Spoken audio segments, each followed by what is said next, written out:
네, 안녕하세요. 어, 아산정책연구원의 의뢰로 신냉전 시대와 민주주의의 위기라는 짧은 글을 쓴 대구 가톨릭대학교 정치외교학과 변양입니다. 예, 반갑습니다. 제 글을 읽어보시면 뭐 아실 테지만 이 영상에서는 5분 정도 짧게 간단하게 설명을 드리겠습니다. 2020년의 세계 민주주의를 평가하자면 활력을 잃은 민주주의다 이렇게 볼 수 있습니다. 제가 미국 프리덤 하우스의 2020년 최근 리포트를 다운로드 받아서 이렇게 분석을 해 보니까 이렇게 민주주의가 활력을 잃은 모습이 이제 역력합니다. 그래서 자유국가와 비자유국가 그리고 부분적 자유국가 이 세 개의 그룹으로 나누었는데요. 자유국가에 속하는 나라들이 점점 줄어들고 비자유국가나 부분적 자유국가가 정체하거나 줄어들지 않고 정체하거나 늘어나는 이런 현상을 볼 수 있습니다. 그리고 예를 들어 또 다른 리포트에서는 이제 스웨덴 예테보리 대학의 민주주의 연구소에서도 이런 활력을 잃은 민주주의에 대한 경고를 이렇게 하고 있죠. 그리고 세계 민주주의에서 우리가 정치학자들이 흔히들 전략적 국가라고 부르는 인구도 좀 많고 덩치가 큰 이런 러시아나 우크라이나, 중국, 인도, 태국 이런 나라들에서도 정치적 권리나 시민적 자유가 좀 하락하는 이런 우울한 현상이 포착되었습니다.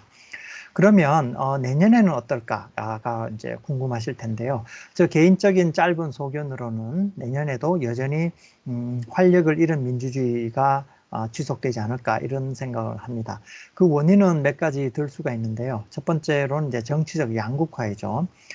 트럼프 행정부 4년을 포함해서 그리고 독일이나 영국, 유럽 연합에서도 이런 양극화 현상이 이제 진행되고 있습니다. 이렇게 정치인들이나 시민들이 자기가 지지하는 정당으로 소속감이나 태도가 이렇게 쏠리게 되다 보면 중간에 이런 자율적인 그 정치 공간이 이제 약화되면서 민주주의의 전통적인 가치인 뭐 타협이나 화해, 상호 이해 같은 이런 관용의 정신이 이제 희석되기 때문에 좀 우려스럽다 이렇게 이제 볼 수 있고요.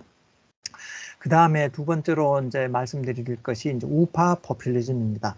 한 10년 넘게 네덜란드, 프랑스, 독일, 뭐 오스트리아, 이탈리아, 모든 그리스, 뭐 이런 대부분의 유럽 국가에서 또 미국 포함해서요 이런 우파 포퓰리즘이 굉장히 이제 등장을 했었죠.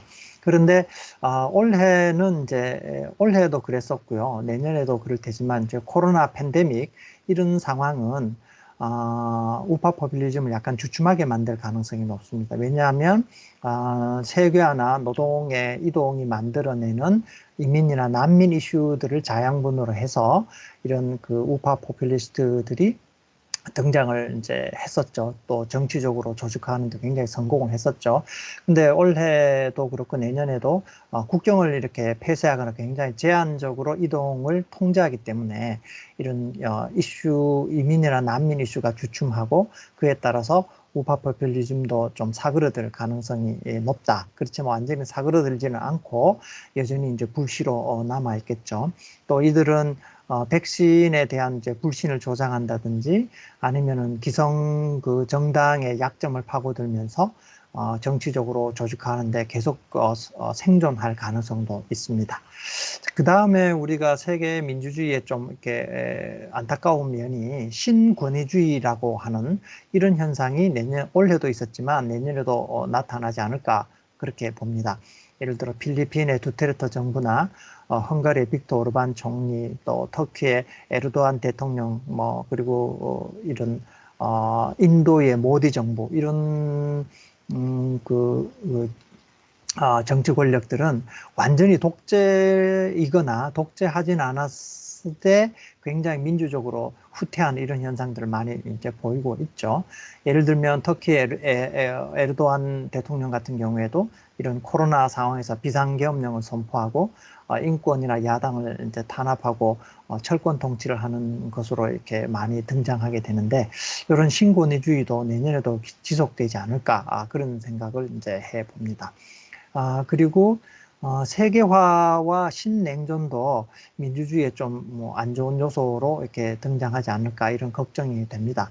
그래서 예를 들면 세계화라는 것이 여러분도 잘 아시다시피 시장 근본주의적인 성격이 있기 때문에 국가나 정치 영역을 축소하고 복지를 축소하고 또 불평등 심화 그리고 다문화 갈등, 노동력이 국제 이동하면서 다문화 갈등을 이제 만들어내게 되는데 이런 것들을 기존 정치인들이나 유력한 정당들이 이런 세계화의 문제를 제대로 이제 해결하지 못할 때 여전히 포퓰리스트들은 시민들의 이런 좌절과 실망을 정치적으로 조직하는 데 정치적으로 조직하는 데 꽤나 능력을 보이지 않을까 이런 우려가 있고요.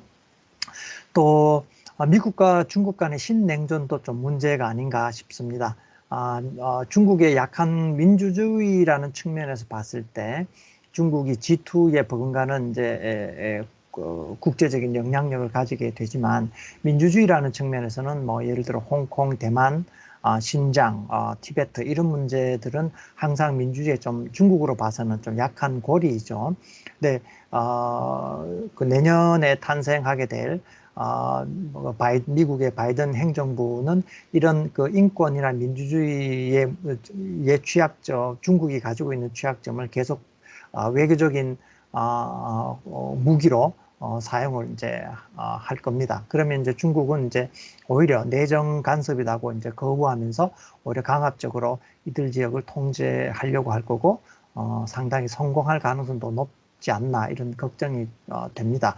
예를 들어 홍콩의 민주화 시위 같은 경우도 중국 정부가 지금으로 봐서는 매우 성공적으로 진압을 하고 하면서 홍콩 민주주의의 후퇴 현상이 이제 좀 두드러지고 있죠. 그래서 앞으로 이런 그 세계화나 신냉전 이런 문제가 자칫 그 세계 민주주의의 어떤 위험 요소로 다가오지 않을까 하는 이런 걱정이 좀 됩니다. 예, 짧은 영상이라 여기까지만 이야기를 하고요. 이상 국제 정세 전망을 이제 마치겠습니다. 내년 2001년도에 어떻게 세계 정세가 이제 펼쳐질지 한번 지켜보시고요. 또 우리 그 현대 아산정책연구원과 함께 전문가와 시민들이 소통할 수 있는 그런 기회가 있기를 기대해 봅니다. 예, 감사합니다. 이상으로 짧은 설명을 이제 마치도록 하겠습니다. 네.